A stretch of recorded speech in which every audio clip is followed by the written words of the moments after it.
Hello, my name is Kate Payne and I'm the educational psychologist at Cognition. Today you're watching one of the episodes from our Trauma and Executive Function series. In today's episode, we're going to be looking at goal-directedness, flexibility and metacognition. There are 11 different components of executive functions that are on the screen right now. And whilst we're talking about 3 of them today, there are other videos that go into much more detail on the other executive functions. So do please keep an eye out for those videos if you find a young person that may have difficulty in some of the other areas. So what are goal-directedness, flexibility and metacognition?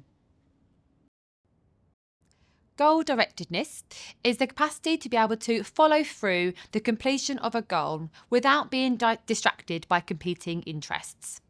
For a young person, that might be where they can never reach the end goal. They may lack some perseverance and always stop before they perhaps reached where they needed to reach. Flexibility.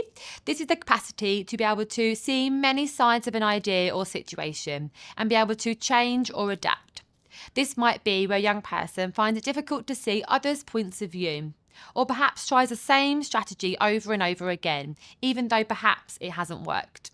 They do not have the flexibility to be able to think of a new way of solving the problem. Finally, the last one is metacognition. And this is about being aware of your own learning journey, thinking about really what you're thinking, noticing what strategies you are using. Are they effective? Have they worked? And it's that metacognitive awareness which is really promoting our executive function skills and strategies that you might be using.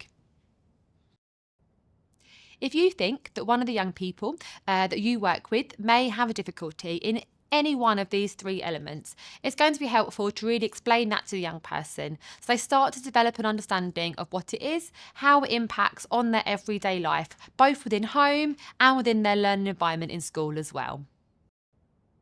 We're now going to think about how you might describe goal-directedness to a young person. And there are games and activities which we can use to really help facilitate this. The first one is the yardstick game. You can also use a ruler as well. With this, you have to get them to balance the ruler straight on their finger. And it could be really hard to do this. It's going to make them do it a few times to be able to persevere, for them to really be able to achieve it. And that's showing that goal-directedness, persevering to reach that end goal. Another example is creating a house of cards. And with this, you work with a young person with a pack of playing cards to try and get them to create a card stack, like the picture on the screen, to make it look like a house. And actually, it's really quite difficult to do this, and it's likely the card's going to fall down quite a few times before they complete it. So here again, they're having to use their goal-directedness to be able to persevere and carry on until they completed that task. And this is really teaching how we need to have that goal-directedness. Once you've tried some of these activities or some of your own, you can then have a discussion about examples of times where you might need goal-directedness, or really when it can be quite challenging. One example is using new technology, which could be quite challenging at first, and you need to have goal-directedness to be able to persevere if it's tricky, or if you're having some difficulty with trying to access it and complete it. Another example, making multiple drafts of a text, proofreading, are all examples where you're showing good goal-directedness to really improve your work and reach the final end product. Even though you finish the task, you're then improving and continuing and persevering until you really reach that skill and the outcome of what you want to achieve. Only trying it once is an example of where you may not be demonstrating goal-directedness. And we can all probably think about times when we've perhaps given up a little bit too quickly, or tried once and then not really persevered to reach that end goal. An example of this could be if a young person has pocket money and perhaps they were going to be saving up for a particular game they wanted to buy, but actually they ended up spending it in the shorter term on something like sweets. So in that example, they did not show their goal-directedness to be able to work towards that end goal of the larger toy that they wanted. Next, we're going to be thinking about, well, how do we describe flexibility to a young person? And again, there are lots of different activities we could do. One of them is the how many uses game. So this is where we come up with a random object in the house. So today we might think of using a stapler. And then together, perhaps as a family, you try and think of how many uses there could be for a stapler. You start with the obvious. It's to keep pieces of paper together using a staple. But then see if you can come up with some really random and creative ideas about how a stapler could be used. And that's really showing some flexible thinking. Being able to think of different ways to solve a problem using different strategies, different ideas is a really good way to demonstrate our flexibility. You may also want to think about the relationship between our cognitive flexibility, how we think flexibly, but also perhaps with our physical flexibility. And you can play some games to try and demonstrate physical flexibility. I don't suppose you try and do the picture on the screen right now, but you might think of ways in which you could be flexible in your bodies. As an example, there could be a cereal box on the floor and you have to bend down and try and grab the cereal box with your teeth. And then you try and rip the cereal box so it's lower and lower and lower to see who can grab the cereal box at the lowest point. This is demonstrating our physical flexibility. And then we can really help the young person to make the connection between changing positions and stretching physically, and then perhaps changing positions and stretching our ideas and our thinking. Can you change your mind as easily as you can change your body? And that's how you can really bring in that sort of how many uses game we talked about before, thinking about those everyday items and how we could be flexible in our thinking about how we use different objects. Once you've had the couple of activities of demonstrating flexibility, both physically and cognitively, you can then again think about some examples where you might need to have flexible thinking. One example is appreciating a different viewpoint in an argument or a disagreement that you might have. If you're in a discussion and the young person has one idea about something, it might be about trying to get them to think about perhaps, well, actually, are there different ways of viewing it this way? Is there a different approach that we could use? Are there different ideas that we could be thinking about to solve that problem and coming up with some ideas together to generate that idea of actually the benefits of being flexible in our thinking? Finally, how would you describe metacognition to a young person? I think this is potentially one of the more challenging areas because it can be so abstract. So how do we do this? Well, one example, on the website, awkwardfamilyphotos.com, there are lots of different family photos that can be really quite funny and humorous. There's one on the screen you can see. This is where you can get the young person to do little thought bubbles from each person in the picture, trying to get them to think about what might that person be thinking in that photo. This could be quite a fun game to do, really trying to have a laugh and to reflect on actually different people can have different perspectives within the photos. Another example of an activity you could try to explain metacognition is to give them a little post-it note or some cue cards and get them to write some reflections. It might be, what have I learned in the last year? Or what do I want to achieve next year? What's the biggest achievement I've completed? Or what's one of the things I might regret? What have I learnt most this year? What's been the best thing that's happened? It's really getting them to start reflecting on their life, their school, their friendships, and really getting into that reflective space is how we're really going to be thinking about being metacognitive. Once I start to have them ideas about actually what do we mean by metacognition, we can then generate some examples about when it can be helpful or not. So one example is where we might make the same mistake over and over because we haven't been using our metacognitive thinking. So this is the idea of realising you know the answer, but perhaps you can't remember it. And again, it's where you're being really metacognitive. It's the reflection on what strategies you're using to solve that problem. Is it working effectively? I think an easy way to describe this is perhaps when thinking about math sums. Because within that, the young person has to really actively and consciously think about what strategy they're using to solve the maths problem.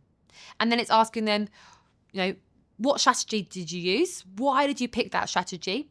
Could there have been an alternative strategy?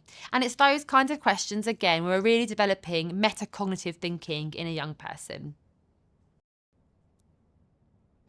Once you and the young person have had a discussion together and you've got a sense of what these three different components are, then you can then move the discussion on to thinking about, okay, well, what strategies can we use to support ourselves in these situations?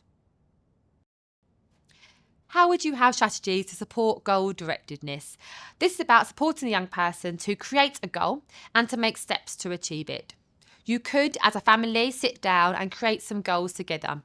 Whether it's saving up for your pocket money for a toy, whether it's completing coursework, any suggestion really, dependent on really the age of the young person and what's going on in their life at that time, but thinking about a really big goal for them to achieve over the long term. And then thinking about some really small steps they're going to need to help them get there. And it's those smaller steps are going to really help with their goal directedness.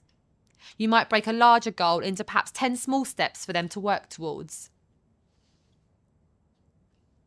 If we're thinking perhaps about a learning piece of work, perhaps an academic task for school, perhaps they've had a page of math sums or they've had to complete a writing piece, it's about chunking them bigger tasks into much more smaller parts, making it much more manageable for them to reach those smaller goals. Working with a partner can be helpful because together you can be motivated and you can overcome those smaller challenges in the task when you're working with a partner. These different areas or examples are going to help with that goal directedness. What strategies can be helpful to support flexibility? What you could say is actually, when you're coming up with a problem you need to solve, it's about thinking about 3 good ideas and then choosing the best one that's going to work and having to rationalise why they picked that particular way of solving the problem, opening their mind to other solutions. As well, we could be thinking about trying to see things from different points of view. Times when that might come up in your own life and then encouraging them to think about what other people might be thinking. This could also be about trying new things, trying to be creative and innovative, and showing them there's not just one way of doing things. Perhaps if you're baking a cake together or you're cooking dinner together, throwing in different ingredients to try and make something a little bit different and showing the young person actually it's okay to be flexible. And sometimes we can achieve better results if we're flexible in the way that we do things and the way that we solve those problems. Finally, we're going to be talking about some strategies to support our metacognition. This is our self-talk. This could be about encouraging the young person to think about questions they ask to make sure they're thinking metacognitively. What strategy do I need to use? Is this an effective strategy? They could even rate the strategy on 1 to 10 of how effective it's going to be, or do smiley faces or sad faces for how effective they found it. This is about encouraging the young person to always think about alternative approaches they could use. Rather than them going with the first idea, actually have you thought about some different ideas and how do you know which is the best one? It's asking those challenging questions to get them to be thinking and reflecting about why they're doing these things and which are most effective. And that's thinking about thinking is really how they're going to be developing their metacognition. Much of these videos are the discussions you're going to be having with the young person, again, is really focusing on their metacognitive thinking. I would encourage you, when you're having these discussions with a young person, to try and hand it over to them and find out how much information they really understand about one of these areas. You can get a piece of A4 paper, put it landscape, and in the middle of the page, write down the area. So, for example, goal-directed persistence or flexibility or, metacognition. And then in one corner, getting them in their own words to describe to you what does it mean to them. How would they describe goal-directed persistence? And then asking them to draw what it might look like. How would you draw and visualize goal-directed persistence? And then what examples can you come up with that are really relevant to them? Times when they have demonstrated it or perhaps times that they haven't. And then using this with their family for examples too. Then thinking about 1 or 2 strategies are going to try and develop their skill in this area, writing them down and reviewing this at a later date. And these discussions can be relevant for all ages. It's just how you have that discussion and the kinds of things you're talking about are going to vary depending on the age of that young person. But even for those much younger, I would still encourage you to start these discussions because it's going to help them to redevelop their thinking, their independence, and work towards them having strategies as they grow older. You might just need to scaffold it a little bit more for those that are much younger. This is all gearing up towards them having their own toolbox strategies. As adults, we naturally have this. We have developed over time our understanding of our strengths, the areas that we find difficult, and we naturally develop compensatory strategies that we use to compensate for some of our difficulties. For myself, if we're going to do a food shop, I'll write a list of what meals I'm having that week so that I actually know what I'm doing and can prepare and plan for that, and I can be flexible in what I'm going to use. I do that as an adult, and it's about teaching the young person different strategies that they can use to be able to support their executive function difficulties. Thank you for watching the video today in the Executive Function and Trauma series. Today we've looked at in much more detail goal-directedness, flexibility and metacognition. Please watch our subsequent videos on the other areas of executive functions if you are interested. Thank you.